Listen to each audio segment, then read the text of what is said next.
Thanks, Karthik. Karthik and I are neighbors in Long Island, so thanks. Same song, second verse for this kind of talk. There's a myriad of atherectomy devices and calcified femoral popliteal lesions, so these are the same disclosures you saw before. I did lead one trial and was involved as a steering committee for several other trials, so just take that for what it's worth. So why discuss this? You saw in the IVUS discussion for Dr. Katama Sensei that calcium is still our biggest impediment in what we do. Calcium invades the arteries and is a player in just about everything that we see. And whether or not you stent or do DCB or simply even POBA, it plays a role in how well you can get a lumen and whether or not that lumen will be durable. So here's a case. This is a case out of the reality trial for us, and you'll see this second lesion here that where the device gets proud. As it binds into the calcium, it tends to bow out, and that bowing out tends to give you a deep cut. The only aneurysm that was formed in reality was my case. That's this case right here. So here's another case of for Silverhawk back in the day now, Fox Hollow back in the day. And so these pebbles of calcium that you can actually shave away, and if you turn it sideways, you can see that this is mostly posterior. So atherectomy does play a role. For directional atherectomy, reality was the trial. It was a registry from the Viva group. I think this was like Viva 5 or Viva 6. I can't remember from the board. But 8 to 36 centimeters, long chronic total occlusions were allowed, and you had to have PAC score 4 to get you enrolled. If you look at the lesion length that's tested was very robust, and chronic total occlusions were about 39%. We were about 19 centimeters or 18 centimeters in total length. Chronic total occlusions measured about 23 centimeters. If you look at the outcomes at 12 months, primary patency, this is a PSVR of 2.4 or less, and that was 77% overall at 1 year. They did not do anything beyond. It's a hard endpoint, 12 months. You will never see any data beyond 12 months in the Viva trial here, unfortunately. Chris Rochasing was the primary. Freedom from CED-TLR, and this kind of really calcified ugly artery was about 93%. When you transfer this over to JET, the JetStream registry had SFA, common femoral and popliteal lesions. This is an overall registry. They separated out to those groups that got stents versus those that did not get a stent. So understand this is an intention to treat now ad hoc analysis between this registry. Overall lesion length 16 centimeters. Breakdown of the non-stent group was shorter, about 14 centimeters, and that received a stent was about 20 centimeters or 21 centimeters. If you looked at TVR or TLR, whether or not you stented or didn't, in other words, the oculostenotic reflex was good, that you had a residual that was relatively tight and you stented, it played a role in outcome. And you can see that here, all two lines really did overlap each other out to the 12 months. And if you looked at the overall outcome, the post-adjunctive therapy overall was around 10%, which is a good number. The non-stent group ended up at that level, around 10 or 12%. And then the stent group had a residual of over 50 or 40%, and then they stented and it had a residual of 6%. So that all makes sense based on what you saw on the angiogram.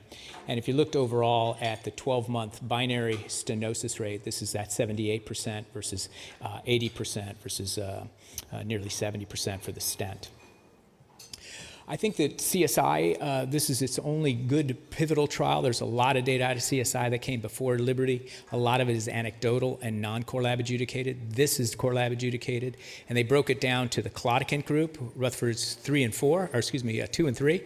And then they broke down the rest group from Rutherford's 4-5 and had a specific group in Rutherford 6. And that's what these 3 bars are. And if you really look at it, it was early enough that you only had balloon angioplasty primarily. It is a registry driven by CSI, so much of the debulking is orbital atherectomy with the crowns that they had at the time, which are really the classic crowns, but there is a smattering of other debulking devices. Whether it be balloon, the type of atherectomy, or stenting, the outcomes are listed as to what each group got of those 3 groups, the Claudicants, rest pain, and then Rutherford 6.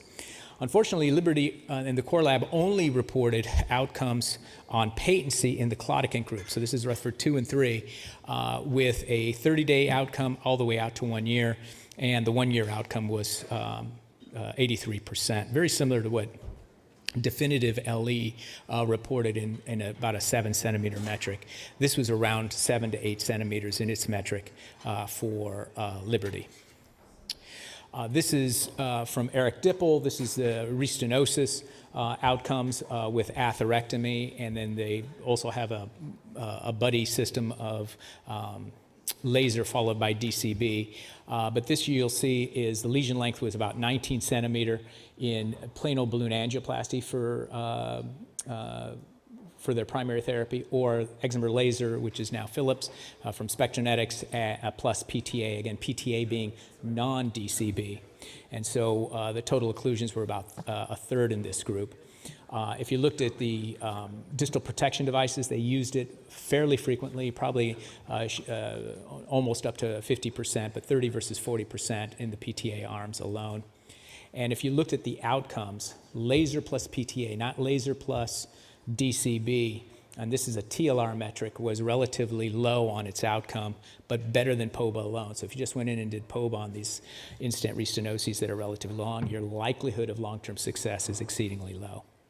And if you looked at it in a forest plot, everything is to the left of the line of identity, which suggests that laser plus PTA in this group was very useful, regardless of who you were.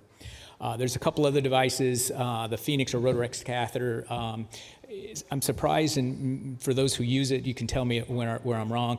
I have yet to see a really good pivotal trial in the United States for this device. It was European data for the approval, 510K for the United States. I've used it in Europe a couple times with some of my colleagues. It's a small device. It can get into the very small vessels in the feet.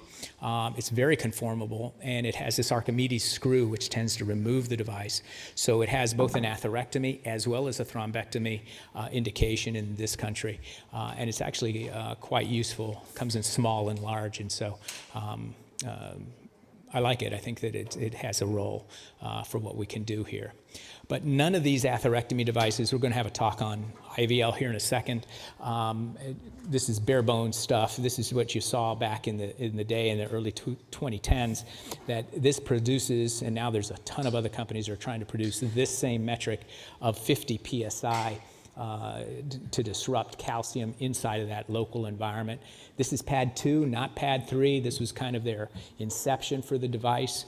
I'll let others talk about pad 3 and the global use with DCB. But their outcomes have actually been quite good, and it really does disrupt calcium in an in situ way to allow for full dilatation and getting a better lumen. So in summary, long calcified lesions, when it comes to our therapy for our patients with claudication or worse, CLTI, vessel compliance and debulking through atherectomy are still viable and have shown efficacy and safety. We can challenge the safety part of this with distal protection devices and the need for that. But each device, whatever is facile in your hands, stick with it. But they all have pros and cons. Some work in some areas, some don't. DCBs married to these atherectomy devices have dramatically changed what we do in the SFA, and a leave nothing behind strategy still remains, at least in my opinion, our principal way of treating the SFA with few exceptions. But that vessel prep is a key element for benefit, whether it's a DCB or DES or simple balloon through things like the Supera stent, I think, become important, how we then get to the outcome that we want, which is a true lumen. And calcium remains a principal disruptor for any technology, whether it be DCB or stenting. Thank you for your attention.